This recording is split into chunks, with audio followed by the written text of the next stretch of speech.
8장 10절에서 17절 말씀입니다. 로마서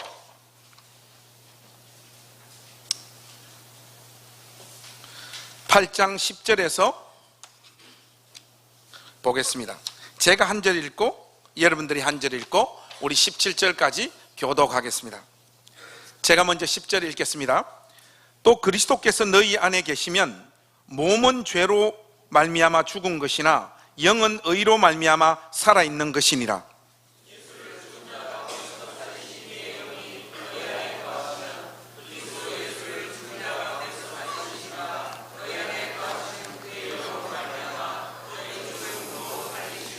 그러므로 형제들아, 우리가 빚진 자로 돼 육신에게 져서 육신대로 살 것이 아니니라.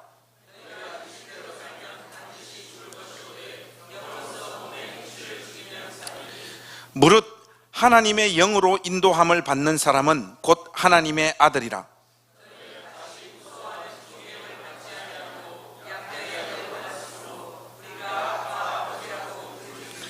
성령이 친히 우리의 영과 더불어 우리가 하나님의 자녀인 것을 증언하시나니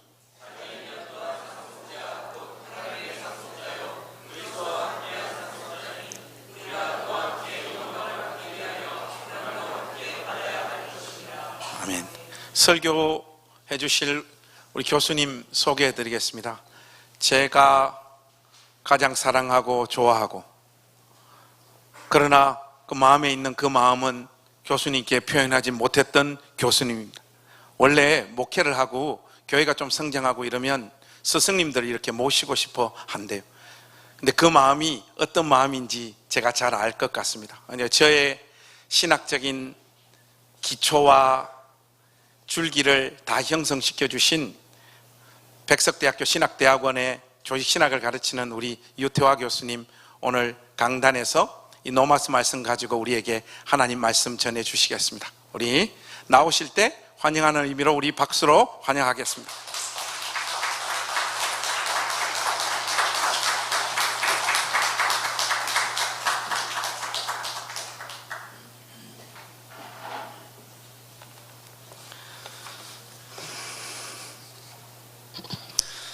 그 3주년 기념 예배를 들으시는 모양인데 좀 강사 선정을 잘못하신 게 아닌가 그런 생각이 듭니다. 사실 저는 이렇게 설교를 잘 못합니다. 참 어려운 자리고, 그래서 그 마음의 짐을 많이 가지고 왔습니다. 평소에 우리 그 목사님 저희 학교에 오셔서 교직원 채플도 인도하시고, 또 신학대학원 이렇게 후배들에게 또 선배로서 이렇게 귀한 말씀도 전해주시고 하셨는데, 그때 오실 때마다 늘 콤비를 입고 오시더라고요. 그래서 이게 주일날도 콤비를 입으시나 보다, 이제 그런 생각을 하고, 저도 주일날 이렇게 콤비를 입은 건 처음이에요. 좀 그 청중을 이해한다 하는 마음으로 이렇게 입고 왔더니 갈색 톤의 정장을 입고 계셔서 조금 당황스러웠습니다.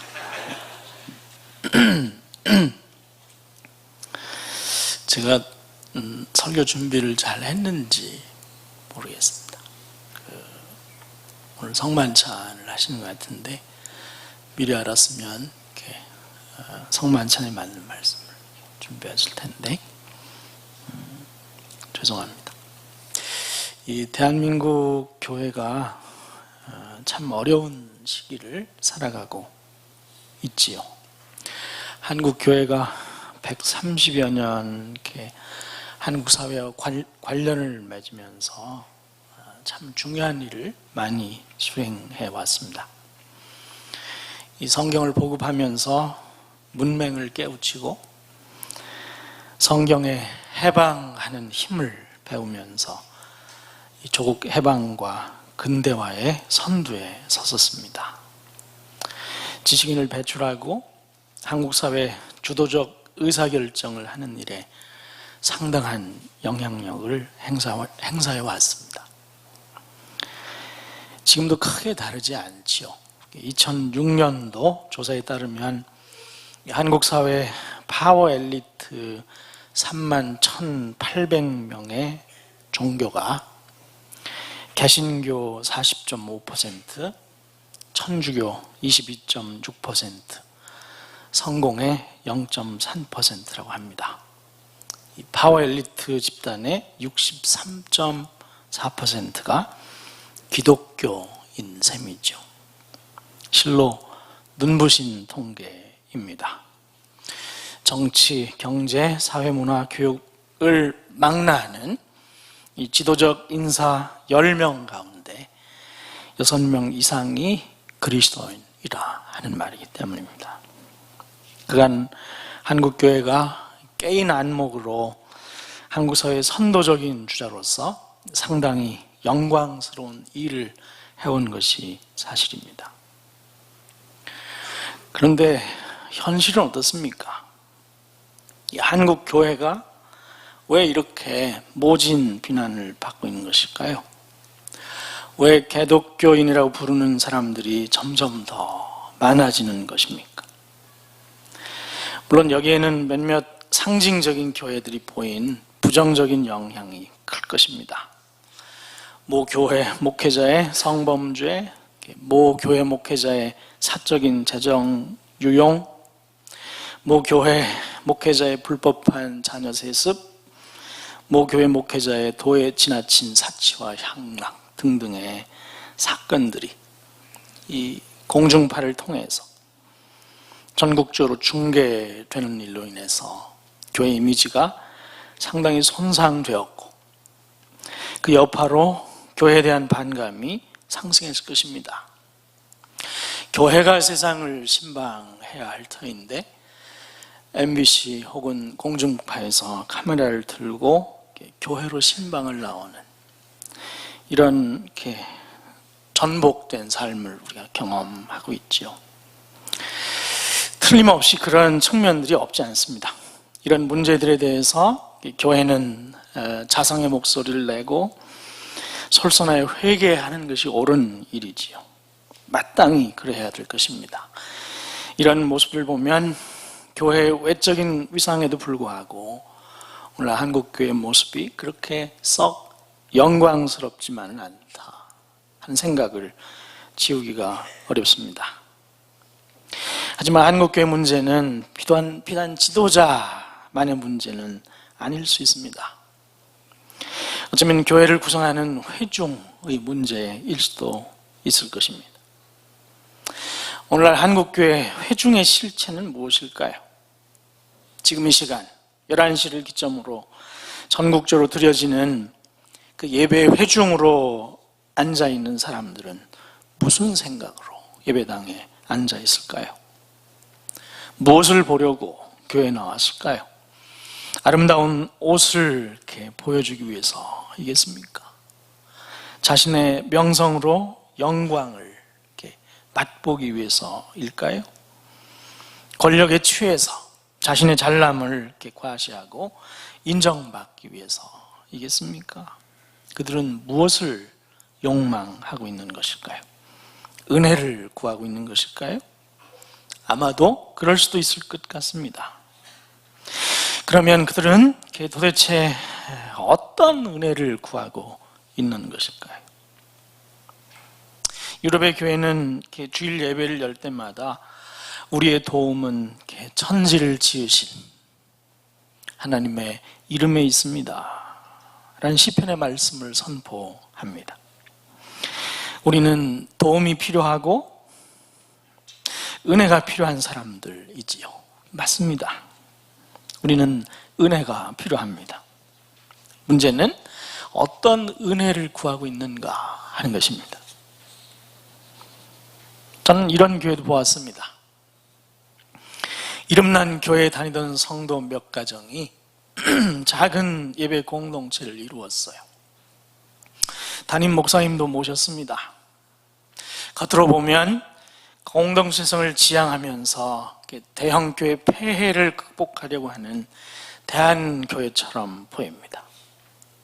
그런데 말입니다, 이렇게 기존의 교회에서 분리돼 나온 동기가 무엇인지 아십니까?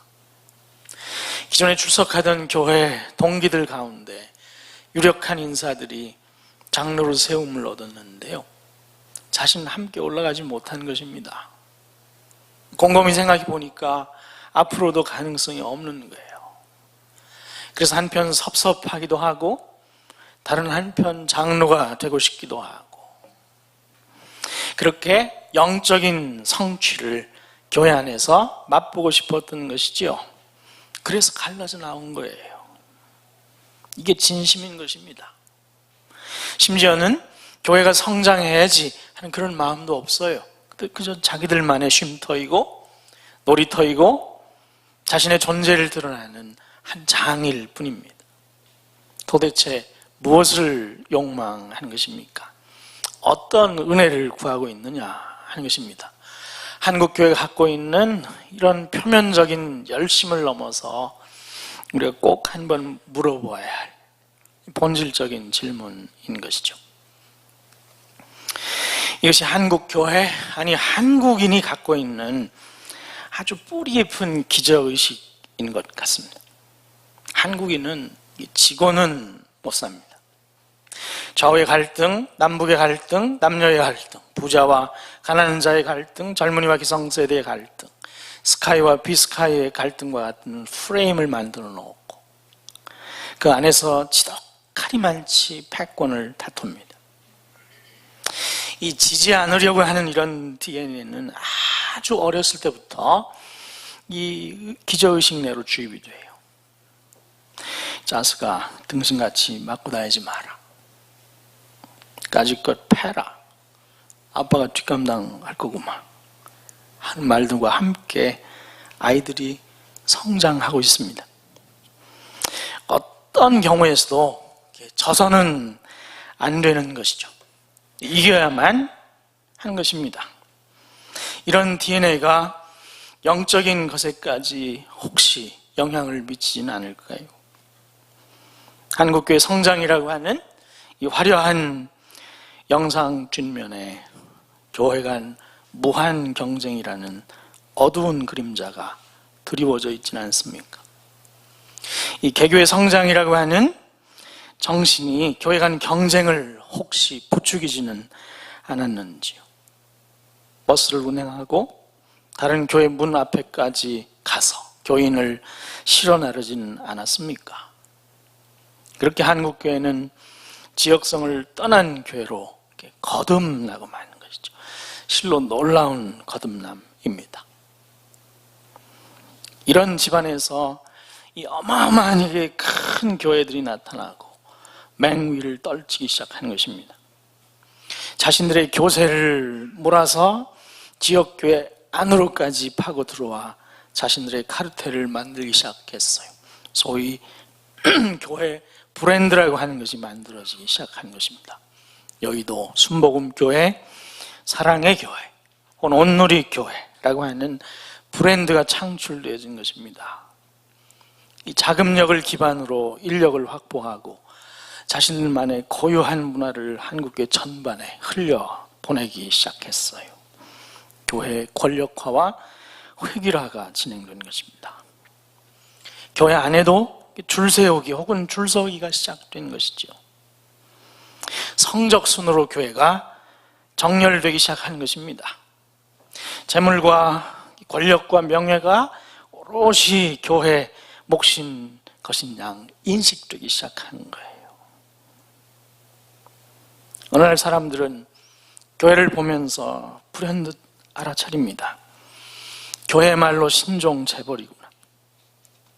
교회 부지사제지요. 명산의 기도원들 우람한 모습을 드러내지요. 교육관이 올라가기 시작합니다. 문화센터가 지어지지요. 교회 모주 확보합니다. 주차장도 확보하지만 주민들에게 편의를 제공할 마음은 갖고 있지 않습니다.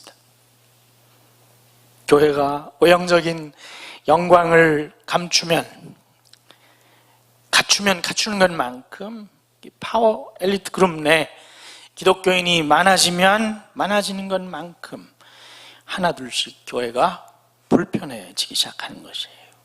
가난한 사람들, 힘없는 사람들, 무지한 사람들, 소외계층들이 드나들기에는 너무나 부담스러운 그런 모습을 보고 느끼게 된 것입니다.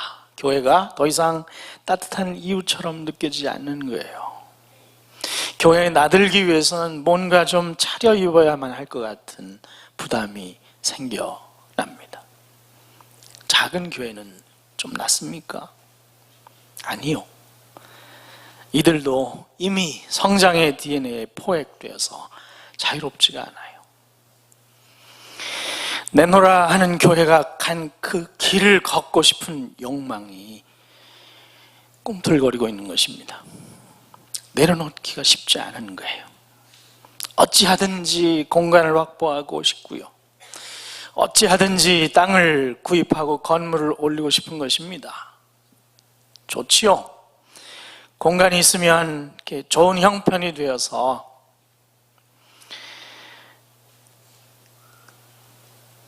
그렇게 하면 즐거움으로 할 수 있는 일들이겠죠. 회중이 자유롭게 예배할 수 있는 공간이 있으면 금상첨화입니다. 매달 속절없이 빠져나가는 월세의 부담에서 자유로워지는 것 필요한 일이지요. 근데 문제는 회중의 삶이 그렇지가 않은 것입니다. 무리수를 자꾸 두는 거예요. 재정적으로 회중이 불편해지기 시작합니다. 눈치를 보기 시작해요. 설교가 초점을 이탈하기 시작합니다. 기승전 재정, 기승전 전도 이렇게 자꾸 빠져나가요. 제대로 된 양식이 제공되지 않는 것입니다. 회중들에게 필요한 균형 잡힌 영적 식단이 제공되지 않는 것이죠. 영적인 영양실조가 찾아오는 것입니다. 영적인 폐가 상하고 심장이 부정기적으로 뛰고 소화기능이 제대로 작동하지 않는 것이에요. 만성적인 질환이 나타나기 시작합니다. 무력해지고 짜증이 올라옵니다. 옆에 있는 회중이 귀찮아지고 목사님의 설교가 이상하게 반감을 불러일으킵니다. 영적인 회의가 찾아오고 신앙의 확신을 잃어버리기 시작하는 것이죠. 그래도 예수님은 좋은데 목사님은 부담스럽고 교회는 짜증이 납니다. 인터넷을 검색하기 시작하고 주일을 집에서 영상으로 때우기 시작합니다. 영적인 가나안을 찾아 나서는 것이죠. 독고다이예요. 회중을 기피합니다. 가나안 성도라고 하는 특수계층의 신자들이 나타나기 시작하는 거예요. 교회를 순례하기 시작합니다. 입맛에 맞는 설교를 찾고 눈높이를 맞춰주는 목회자를 물색하기 시작해요. 당장 재정적인 부담을 지우지 않는 교회를 찾아 나서기 시작하는 것입니다. 자유하고 싶은 것이죠. 이해합니다. 지친 것이지요.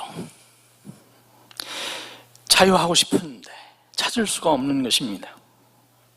해방의 복음을 듣고 싶은데 발견할 수가 없는 것이죠. 가나안 성도들은 모든 얽매이는 것을 벗어버리고 나그네와 행인 같은 행복한 신앙이 이고 싶은 거예요. 그래서 어떻던가요? 자유하십니까? 해방을 만끽하면서 살아가고 계신가요? 그래서 행복하십니까? 우리 그리스도인들 가운데 참 큰 오해가 있는 것 같습니다. 그것은 교회에 관한 것입니다. 교회란 어떤 곳일까요? 예전에 김세레나데라고 하는 민요 가수가 있었습니다. 그분이 열창했던 노래 가사 가운데 이런 구절이 있어요. 온갖 잡새가 날아든 이런 사랑하는 성도 여러분, 교회는 어떤 곳일까요? 혹시 온갖 잡새가 모여드는 곳은 아닐까요? 들으시기에 좀 불편하십니까? 잘 동의가 되지 않으시나요?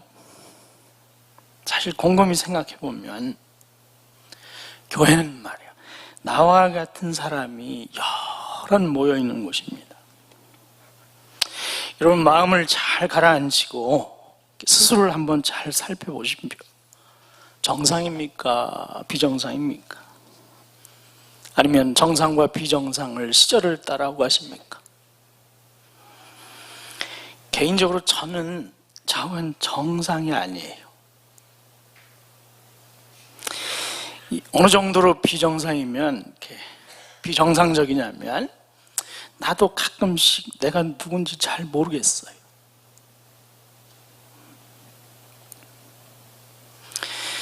아침에 일어나면 이렇게 벌떡 일어나면 심장마비 걸릴 수 있다고 그래서 이렇게 눈을 뜨면 좀 이렇게 누워 있어요.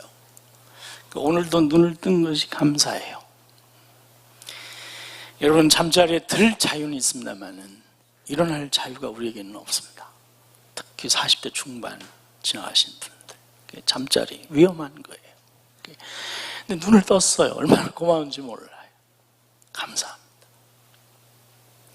그리고 일어나서 이렇게 샤워를 합니다. 찬송을 흥얼거리고.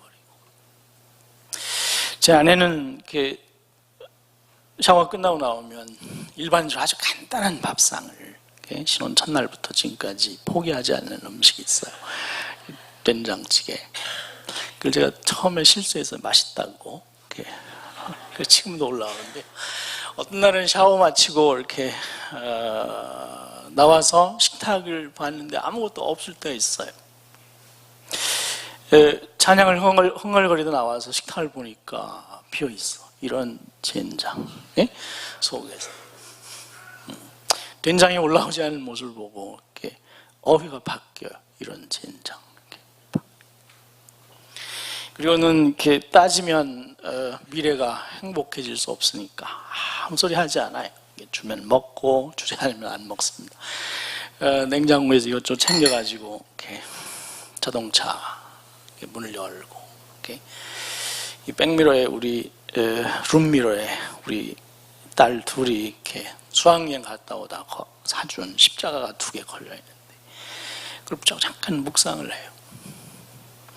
그리고 기독교 방송을 틀고 운전을 하고 하는데, 제가 좀 출근을 일찍 합니다. 다시 45분 이제 좀 출근하는데, 가다 보면 새벽 기도에 갔다가 잠이 덜 깬 아주머니들이 차를 끌고 나와서 운전을 하는데, 이 진로 방해를 해요.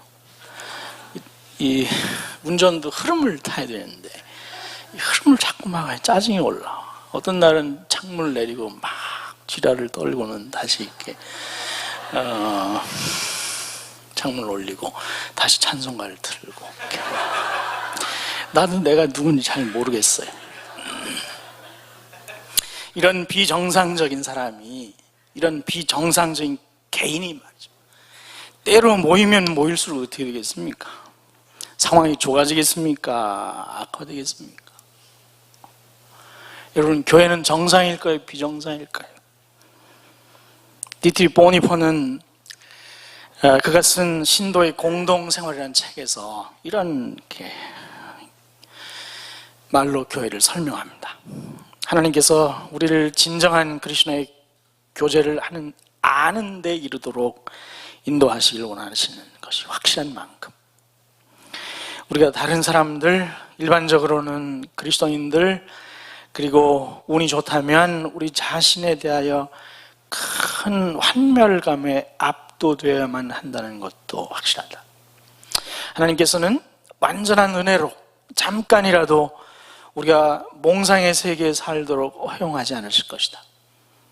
그분께서는 우리를 꿈처럼 나른하게 하는 환희의 경험과 들뜬 분위기에 내버려 두지 않으신다.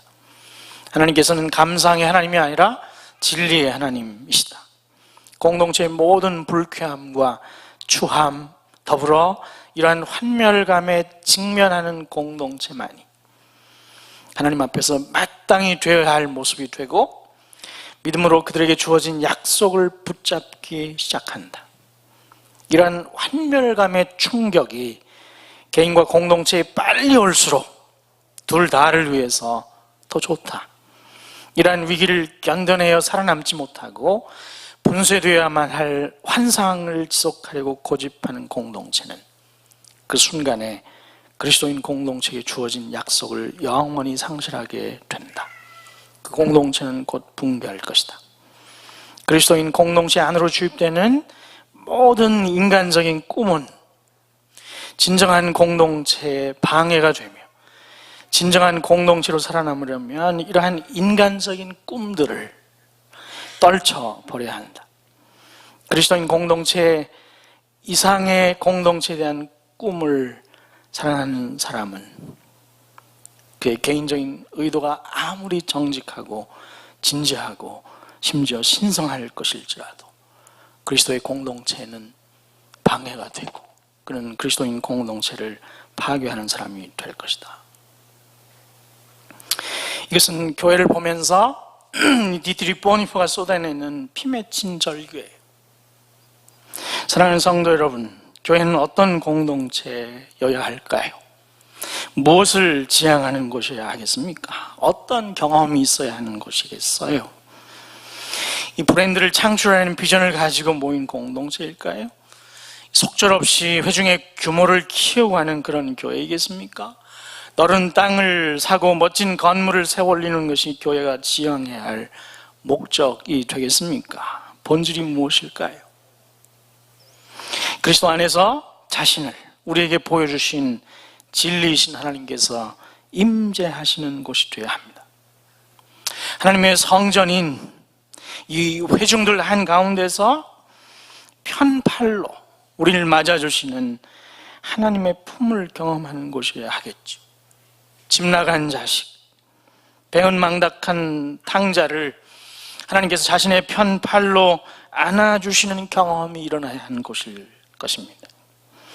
아니, 이곳에 모인 우리는 바로 이 근원적인 경험을 갖고 있는 사람들이어야 해요.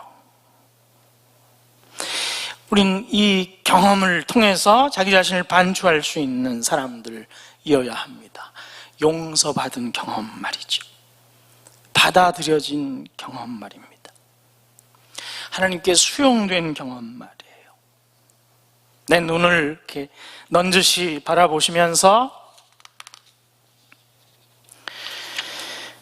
내 이름을 불러주시는 하나님을 경험한 사람들이어야 합니다. 여러분, 하나님을 대면하면 어떤 사실이 떠오를까요? 자녀됨의 영광이겠습니까?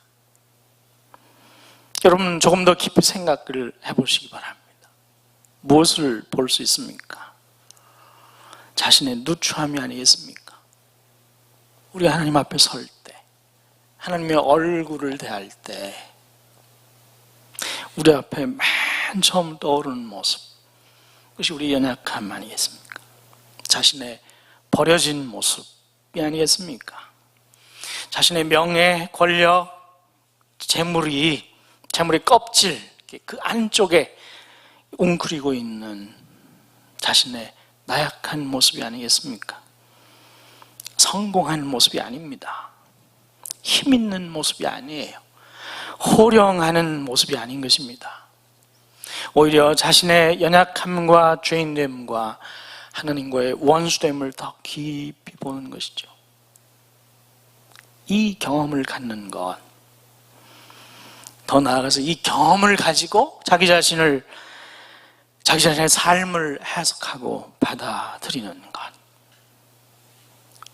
더불어 형제들과 함께 자기 안에 있는 이 경험을 조심스럽지만 함께 공유하는 것, 그것이 바로 교회를 교회답게 하는 지름길인 것입니다.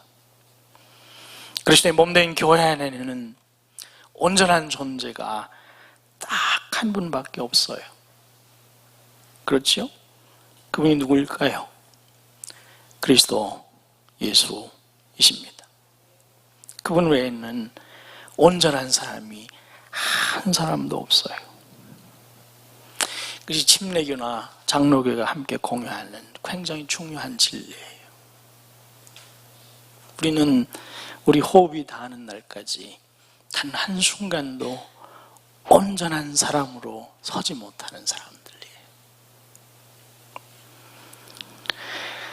우리는 이렇게 그리스도 예수의 십자가 앞에서만 나의 현재와 미래를 바라보아야 하는 사람들입니다. 그리스도 예수 없이 홀로 서면 안 되는 사람들인 것이죠. 십자가는 지나간 과거의 유물이 결단코 아닙니다. 지금도 이것 없으면 나는 주님 앞에 설 수가 없어요. 십자가는 매 주일 자신을 비추는 거울입니다. 우리는 잡새들 가운데 하나일 뿐이에요.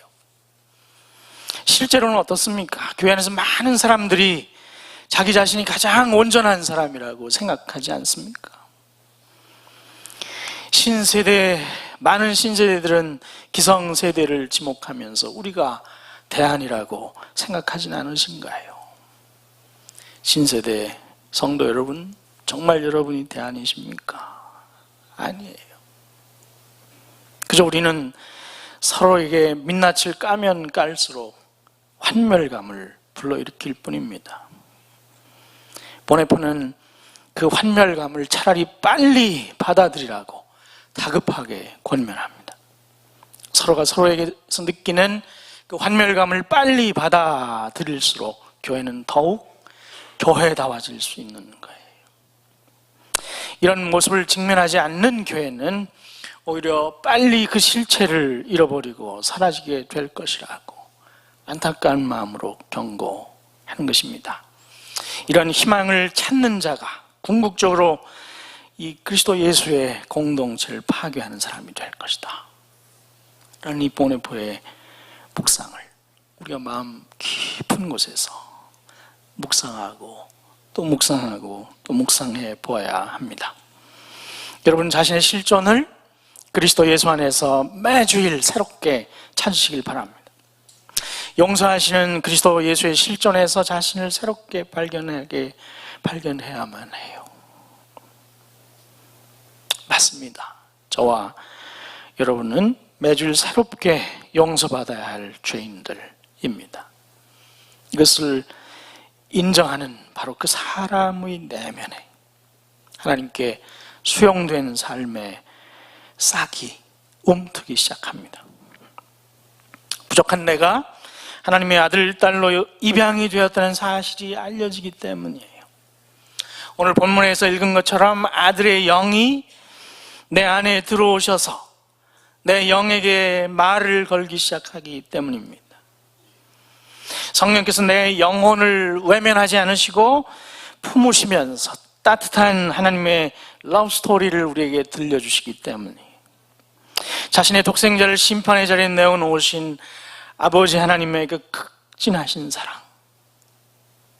나를 사랑하셔서 나를 위하여 자신을 십자가에 내어놓으신 그리스도 예수의 우리를 향한 그 사랑을, 그 사랑의 현장에 계셨던, 그 십자가의 냉혹한 심판의 자리에 함께했던 성령께서 심판의 한가운데서 우리를 향한 하나님의 사랑을 견지했던 성령께서 내 안에 오셔서 그 사랑을 증언하기 시작합니다.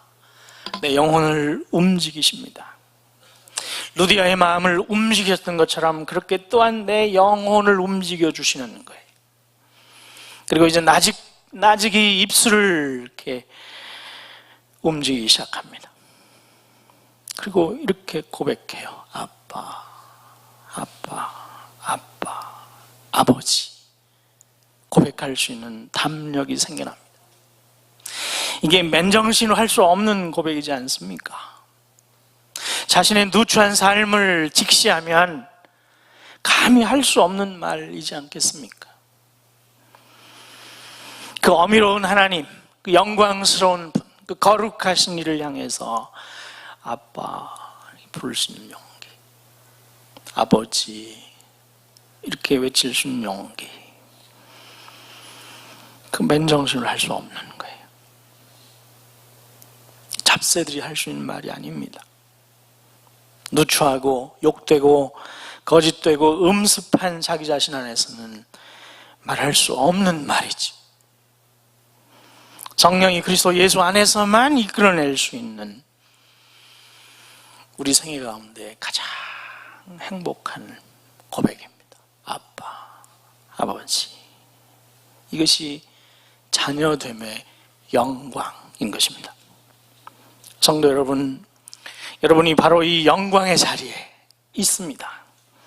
우리 하나님을 아빠라고 부르다니요, 아버지 이렇게 부를 수 있다니요, 우리의 도움은 천지를 지으신 여호와의 이름에 있습니다, 이렇게 외치며 예배를 드리고 있다니요, 우주와 그 가운데 만물을 창조하시니가 우리의 아빠라니요, 놀랍습니다. 기적이지요. 영광인 것입니다. 하다못해 고향 시장을 만나서 악수 한번 할 때도 시장님 영광입니다, 인사를 건네. 이거 진짜 영광이 아니겠습니까? 게다가 여러분, 죽은 예수를 살리신 이의 영이 앞으로 우리 죽을 몸도 살려주실 것이다, 이렇게 약속하고 있지 않습니까? 우리에게 영원한 삶을 선물로 주시겠다고 약속하지 않습니까? 이곳을 예배하는 우리가 그리스도 예수 안에서 전적으로 새로운 신분과 삶에 참여하였습니다. 놀라운 일입니다. 더욱 놀라운 것은 그분이 다시 오실 때 그 일을 완성하시고 온전한 영광의 자리에 우리를 앉혀주시겠다, 이렇게 약속을 하십니다. 이사야 25장 6절 말씀에 보면 역사의 맨 마지막 날에 하나님께서 저와 여러분들을 위해서 만찬을 베푸실 것이다, 이렇게 약속을 했어요. 그 마지막 날에 우리의 베푸실 만찬 상 위에 올라올 메뉴가 혹시 무엇인지 아십니까?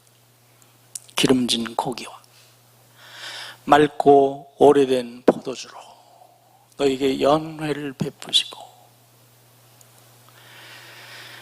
그때 역사의 주인공 되시는 그 영광의 주님과 함께 만찬을 나누는데, 우리가 그 만찬에 참여할 사람들이다 하는 약속이 어디에 주어져 있습니까? 이 만찬에 주어져 있습니다. 이 만찬이 이사야 25장 6절에 예수께서 다시 오셔서 당신의 백성들에게서 모든 누추함과 연약함과 죄를 제거하시고 영광의 신분을 드러내시면서 우리에게 베푸실 그 종말론적인 만찬, 그것을 오늘 우리가 이것에서 경험해요. 이 음식을 먹고 이 음료를 마시는 사람, 이제 내가 내 삶을 내 자신의 힘으로가 아니라 이 음식을 주시는 그분의 힘으로 살겠습니다. 내 삶의 주인이 바로 당신에게 있습니다. 내 삶의 영광이 바로 당신에게 있습니다, 고백하는 것이죠. 바로 이 자리에서 이 교회가 소유하고 교회가 누리는 영광이 무엇인지 깊이 생각하고 이 영광에 참여하는 복된 여러분 되시길 바랍니다. 한국교회는 그동안 헛된 영광을 구하여 서로 투기하고 살았을 뿐이에요. 근데 여러분, 여기서 정신줄을 놓으시면 안 돼요. 우리 정신을 좀 집중하실 필요가 있습니다. 이 자녀됨의 영광은 다시 새롭게 그리스도의 고난의 빛 가운데서 튜닝될 필요가 있어요. 우리가 얻은 영광이 십자가의 빛에서 해석돼야 합니다. 여러분 한번 생각해 보십시오. 우리가 얻은 이 영광을 노력해서 받았습니까? 이 영광의 자리에 이르는데 뭐 좀 보태신 것이 있나요? 아니요, 전혀 그렇지 않습니다. 없어요. 우리가 아직 연약할 때, 우리가 아직 죄인 되었을 때, 우리가 여전히 하나님과 원수되어 있던 바로 그 안타까운 삶의 자리에서 선물로 얻은 것이죠. 보탠 것이 없어요. 공짜였습니다. 은혜인 것이지요. 너무나 큰 은혜여서 어떻게 되갚을 엄두가 나지 않는 그런 은총인 것입니다. 너무나 비싼 은혜여서 오히려 값싸게 느껴질 정도예요. 어떻게 하면 좋을까요? 영광을 자랑해야 할까요? 자랑질하는 모습을 보고 들은 사람들이 뭐라고 말할까요? 특별히 한 일도 없으면서 대단하다 하겠지요.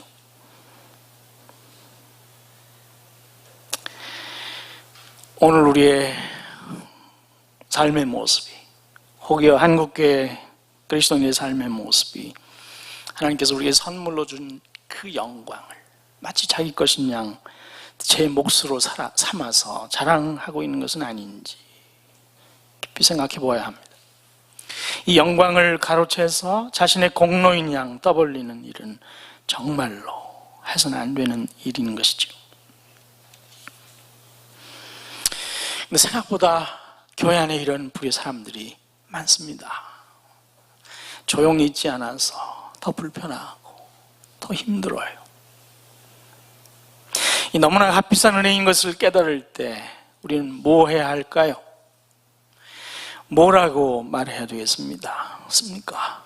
고맙습니다. 감사합니다. 그 은혜가 실로 은혜입니다. 라고 해야 하는 것이지요. 교회는 서로 자랑할 것이 없는 지체들의 모임입니다. 그리스도 예수만을 받아들이고 그 안에 서고 그를 붙잡는 일을 살아갈 뿐이죠.